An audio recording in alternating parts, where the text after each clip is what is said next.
Ang galing maging pulis ng mga retiradong atleta. Isang suntok pa lang ng boksingero, bagsak na ang grupo. Tapos yung dating thrower ng discus, binato niya ang takip ng imburnal sa sasakyan ng kriminal. Lumipad tuloy yung sasakyang gustong sumalpok, pati yung dating fencer, gamit lang ang isang kahoy na pamalo. Napabagsak niya ang mga taong hamarang sa kanya. At yung dating sharpshooter, isang baril lang, hindi na makalapit ang mga kalaban.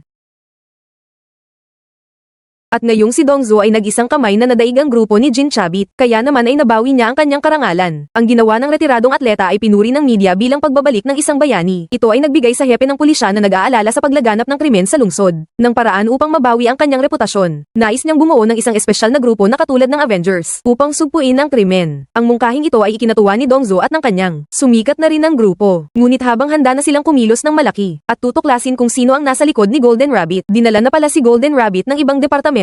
Pagkatapos nilang imbestigahan, natuklasan nila na ang kanilang grupo ay isang pandekorasyon lamang. Tinawag pa sila ng hepe ng tanggapan para subukan ang bagong bili nitong kagamitan. Pinanood ni Han na ang hepe ng tanggapan at ginaya ang mga galaw nito. Hintayin natin siyang ipakita ang mga galaw na yan sa harap ng media. Si Hana na gustong-gustong hawakan ang baril. Akala niya magkakaiba ang opisina at ang Special Investigation Team. Gagawa ko talaga to. Di ko akalain na nadaya pa rin ako, kaya naman hindi niya ginaya ang nakakatuwang galaw ng hepe. Diretso niyang pinaputukan ang bagong bili niyang gamit. Ang gwapong si Hana. Pero si Dongjo naman sa gilid, tulala na tulala. Pero galit na galit ang hepe dahil hindi siya sinunod. Hindi rin siya pinagbigyan ni Hana, at agad siyang binaril.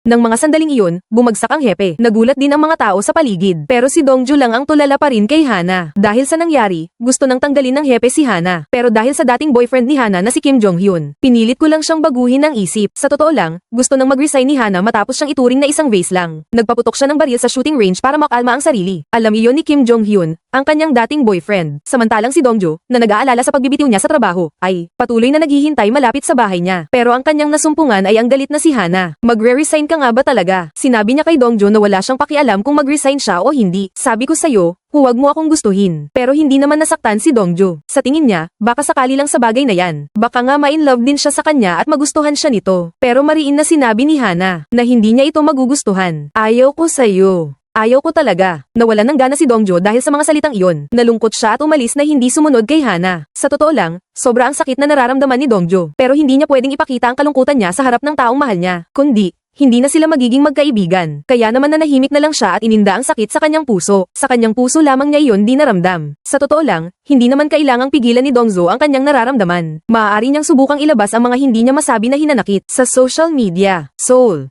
Maraming makaka-relate sa kanyang nararamdaman, at magbibigay sa kanya ng aliw at gabay, at tutulong sa kanya para mapagan ang kalungkutan sa kanyang puso. Sa ganoon, marahil ay hindi na siya gaanong masasaktan. Ngunit dahil sa isang pangyayari, magbabago ang pagtingin ni Hana kay Dongjo. Natuklasan niyang nasira na ang mga poste ng ilaw at CCTV camera sa kanilang lugar. Sinabi sa kanya ng tindera, na ang lalaking kanina ay nangungulit sa kanya. Ang paulit-ulit na tumawag sa mga kinauukulan. Dahil sa paulit-ulit na pagrereklamo ni Dongjo, kaya napilitan ang mga kinauukulan na mag-ayos nito ng magdamag. Naging maliwanag ang daan ni Hana sa pag-uwi. At ang dahilan kung bakit ginawa iyon ni Dongjo, ay dahil natatakot siyang baka may ibang masasamang loob pang mang-istorbo kay Hana. Iyan ang pag-ibig, ang pagmamahal kay Hana. Sa tingin ko, naramdaman din iyon ni Hana sa sandaling iyon, at nagbago na ang tingin niya rito. Ngunit ng araw na iyon, narinig ni Dongjo sa kanyang mga kasamahan na sumuko na ang pumatay sa tauhan ng customs. Yung taong pumatay tapos tumakas, tapos nabangga ang sarili niya. Pero nang makita niya kung sino, ang pinakamamahal niyang kaibigan pala. Anong ginagawa mo rito? Ano to? Huwag mong sabihin kay mama. Syempre, hindi naniniwala si Dongjo. Nang malaman niyang ang dating coach niya ang nagdala ng kaibigan niya para sumuko, nalaman ni Dongjo na napilitan lang ang kaibigan niyang si Gayong-il. Dahil sa galit, sinuntok niya ito. Pero hindi pala nagseselos ang dating coach. Buti na lang at napigilan siya ng kasamahan niya. Ang dating coach ay isang bigating manlalaro. Siya,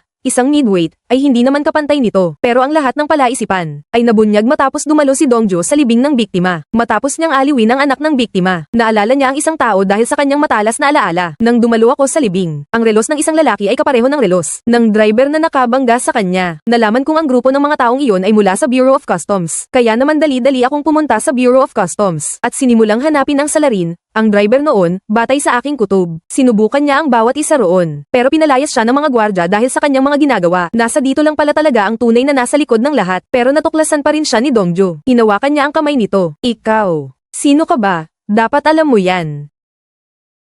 Sinabi ko na sa'yo. Pulis ako. Si Yoon Dongjo ako ng Incheon Police Station. Ang bilis naman kalimutan. Naalala kita. Napakaklaro. Tama, siya ang driver na responsable noon. Si Police Officer Yoon Dong-jo ng Incheon Police Station. Siya rin ang pumilit sa may kasaysayan ng paggamit ng droga na kaibigan ni Dong-jo na umamin para sa kanya. Pero aamin kaya siya?